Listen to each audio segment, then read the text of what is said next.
Tamim al-Dari, who had embraced Islam, he used to be a Christian, embraced Islam, an Arab.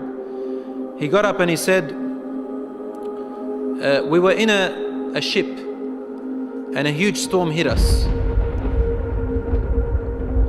And we were lost until our ship reached an island. We entered the island. He says, a beast came to us on this island.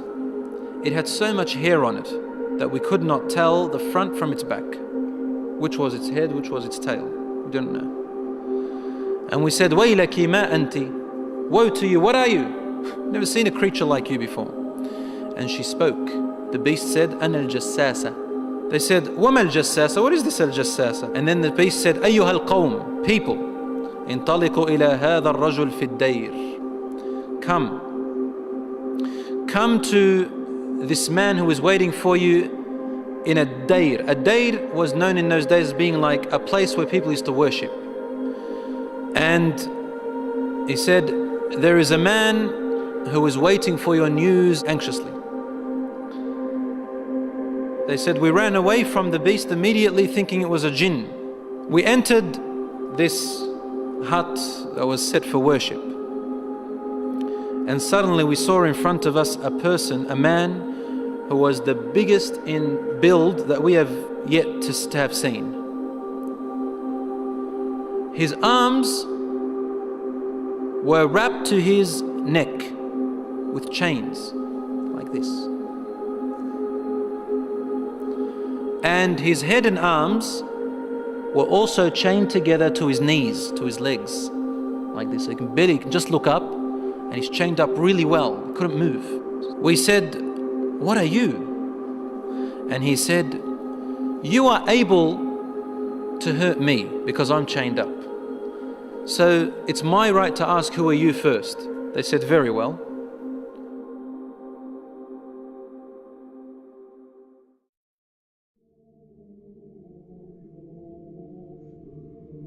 We are people from the Arabs. We set sail in our ship and a storm hit us until we became lost and landed on this island. We came to this island and we found this beast that came to us that had so much hair on it, and it led us to you. They said, we got afraid of this man and we didn't feel safe around him. However, the man said to us, tell me about the palm trees of Baysan. Baysan is a city in Jordan. He wanted to know whether there were palm trees planted in there or not.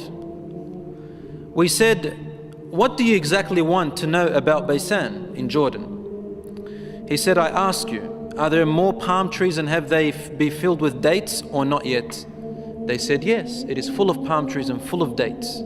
More than many other places in what we know. He said, soon its palm trees and dates will become scarce. Will no longer give fruits. Today, really, in Jordan, dates are scarce now. It used to be in history, abundance. Now listen. He said, now explain to me about Buhayra Tabariyya. You know what Tabariyya is? Which ocean, which sea that is? Okay, the Tabariyya Sea. It's also close to Asham. They said, what do you want to know about it? He said, does it have water in it? They said, yes, there's lots of water. He said, soon its water is going to go away. It's not going to exist anymore. And truly today, the water has gone drier than before. Then he asked them, he said, tell me about Zaghar fountain. Zaghar fountain, probably about 3 days journey if you wanted to walk away from Jerusalem, Bayt al-Maqdis, that's where that fountain is. So basically in what we call Israel today. They said, what do you want to know about this fountain? He said, well, is there a large fountain and do people plant a lot of vegetation around it and it gives a lot of water yet? They said, yes, it's got a lot of water and its people plant a lot. Tell me about a prophet who is ummi, who is illiterate, cannot read or write. What has he done? They said he has come out in Mecca and now he lives in Yathrib, in Medina. He asked them, have his people fought him? They said yes. He said, what did he do? They said he was driven out by his own people. But he went to another Arab, the Yathrib people and those who embraced Islam with him, and they obeyed him. This man said to them, really? Has that really happened? They said yes.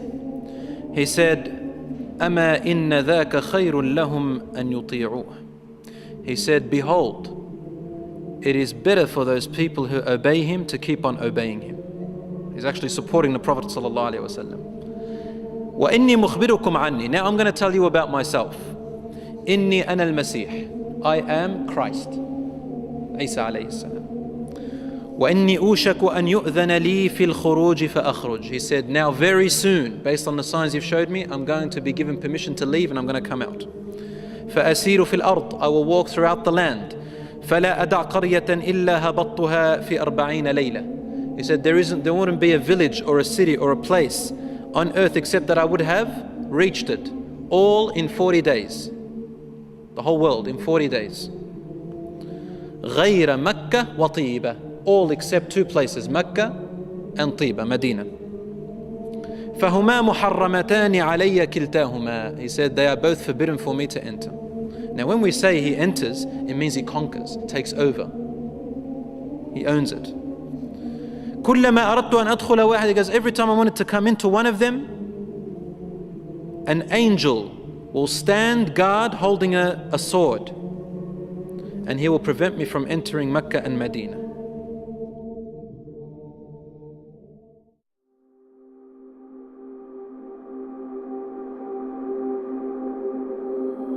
Rasul sallallahu alayhi wa sallam started grabbing his stick and sort of, he put it close to his hip, sallallahu alayhi wa sallam. And then he began to bang, to hit the ground with it, like this. But he was sort of tense, sallallahu alayhi wa sallam. Something very important. He was really tense about it. And he hit the floor and he said, أَلَا هَذِهِ طِيبَةٌ. Behold everyone, this is Tiba. Meaning he's pointing, this is Medina. He's in Medina, he's saying, this is Tiba, which you are in right now. He said, didn't I tell you that this man will come out and not be able to enter this land? They said, yes, Ya Rasulullah, because he had told them a lot about it before. He said, the hadith of Tamim al-Dari, wallahi, amazed me as he told me about him. Because it's the same as what I used to tell you about Mecca and Medina. Behold, Dajjal is somewhere in near the oceans, in one of on an island somewhere towards the east of Medina. Somewhere there, he said, in one of those oceans. Min qibal al-mashriq ma hu, towards the east somewhere. So even the Prophet ﷺ doesn't know exactly where he is, but in that direction. So he's close to the Middle East at the moment.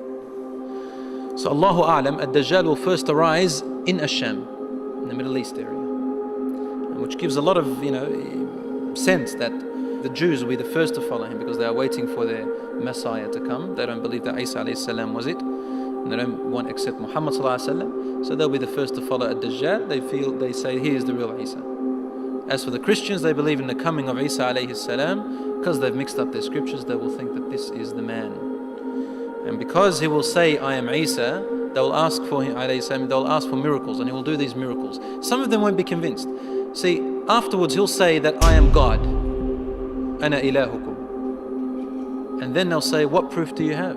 He said, only God can raise the dead. He said, okay, what if I raise your parents from the dead? They said, yes, we'll believe your God. So he will be able to get the jinns, the shayateen, to work for him, and he will raise them to become, to look like their parents, and they will speak to them. And so the people, non-Muslim people and the weak Muslims will follow him.